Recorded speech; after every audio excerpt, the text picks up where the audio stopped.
So today we're working on a 2011 Cadillac CTS-V. We're going to be installing some Aero force gauges, well, just one gauge.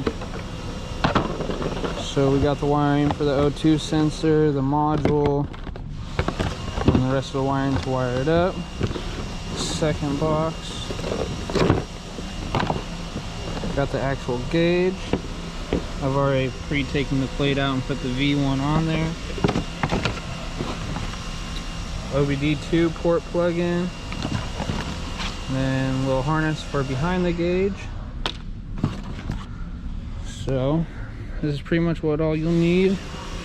Got the crimps. I usually use this just to strip the wire. 10 mil, 7 mil for underneath the dash, and then a good body panel tool. I've already taken these panels off because I'm going to be feeding wire from the trunk for the ignition all the way up front. I've already gotten this side taken apart so I can get to the wire, but this green wire right here is your ignition, and that is on all of these models of CTS-V that I've done so far. So we're gonna tag that wire and run it all the way up. So what I'll do is I like to use the crimps because it's got one sharp edge and then a flat edge. That way it's a lot less easier to cut through the whole wire. So we'll just take this out a little bit, strip it back. So if you look and see, I have it stripped back just enough. I'll end up clipping this little bit of a edge off, and then we'll wrap our wire around that. So 1, 2, 3. That's how long you need from back to front. Now we'll strip this back. That way we have a good amount to go around. Make sure you start from the front and come back. That way you're not wrapping around and you're feeding it with the rest of the wire.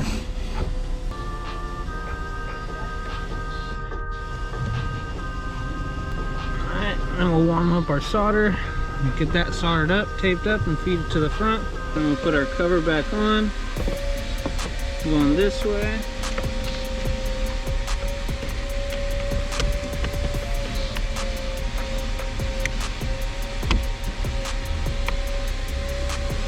And then we'll run our wire all the way up inside. The best way to do it is to make sure that you're running with the factory wire bundle. So we'll go up and around. Zip tie it up real quick.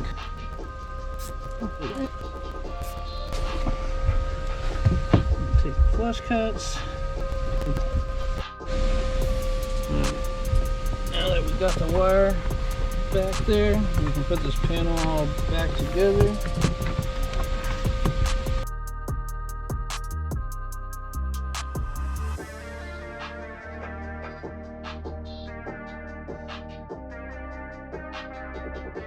Alright, now for fishing it through the car, I have a 3-foot long zip tie.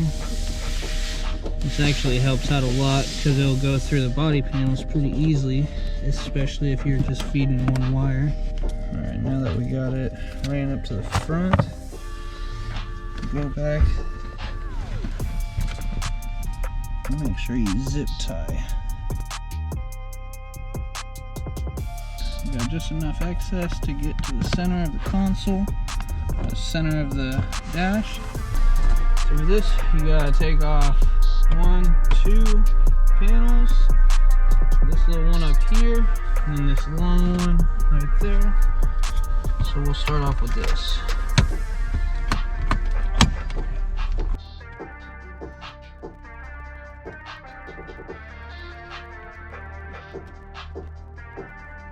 You got 2 10 mil bolts.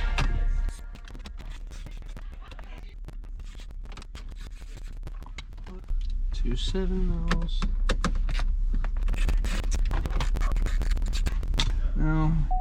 you're done with that, you gotta go plug the battery back in. That way you're able to turn the ignition on, pull the gearbox back.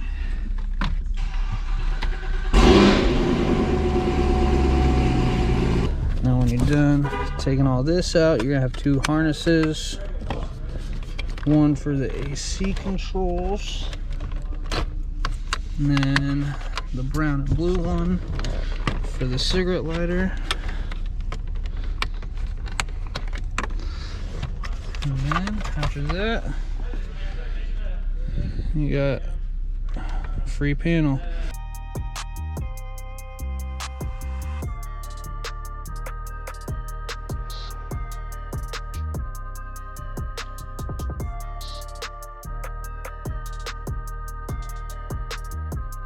So after you're done taking these apart, you got the 4 screws right there, and that you'll take out on the back side. Then to take these out, these will automatically fall out when you take it apart, but you got to be very careful when pulling these tabs up. They will break very easily, so be careful when you're doing that. When you take this off of the back, there's the 2 tabs, one right there, one right about there. So what you're gonna do, take your flush cuts and just snip it off to even it out. That way your other one with your gauge can sit in there flat. You can also, I use Tessa tape, interior Tessa tape, to just go around one time so I can help keep the plastic piece in place, and it actually is a snug fit, you know, just putting the one round of tape around it. So that way we have a flush mounted, good to go gauge. But yeah, just for you that don't have CA glue, use one round of Tessa tape, and or if you just have this, I'm pretty sure this will do just as good. Alright, so I ended up doing a little bead of silicone all the way around it as much as I could. Now that we're going to take our 3 screws, put them back, and then we can start putting all this back on there. So to be exact, 23 screws along with the 3 little ones that will be right there on the back. So you don't have to take, you do have to take these ones out as well, but I have them left in there. So 23, 24, 25, 26, 27, 28, 29, 30. So 30 screws total. Now we're going to put it all back.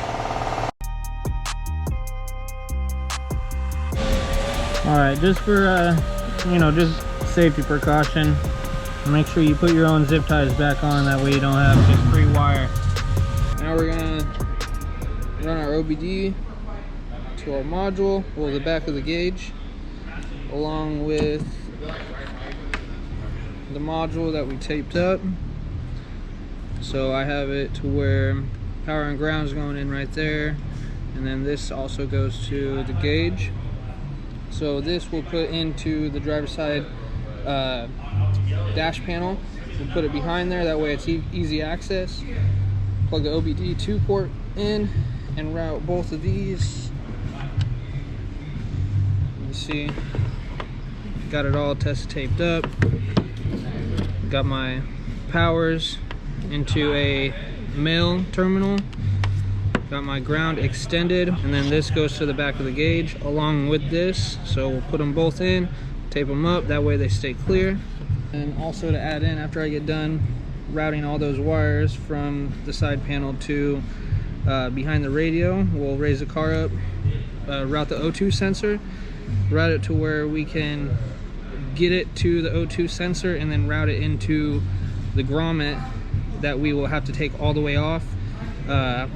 Slit a hole on each side and take our long zip tie again, feed it through, and then route it to the module that's going to be on the driver's side dash panel. So now you take your panel tool, put it in the corner, set it down here for right now, and then we'll put that module will squeeze it up into here and then zip tie it and then route the rest. So next you got 3 Phillips screws that you gotta take down, and then we can plug our OBD2 in. Now what I like to do is I'll push it back in there and it will sit perfectly right there. That way we can zip tie our wires and it's just mounted right there. Some people can use double-sided tape, do whatever. As long as it's right there and easy access to pull one panel off, should be all good. Now that we got our wires for the gauge, got the red wire from the trunk, got that pin to where we're able to separate it. So now we're gonna tuck that in.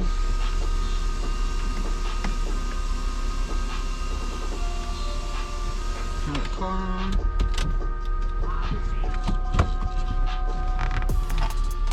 One thing to make sure is, so that these wires don't come out, make sure you zip tie it. That way, you know, you can make sure it's secured. It's never gonna come out, vibrate, what have you. Just make sure you zip tie it. That way, you know yourself it's not gonna come back out.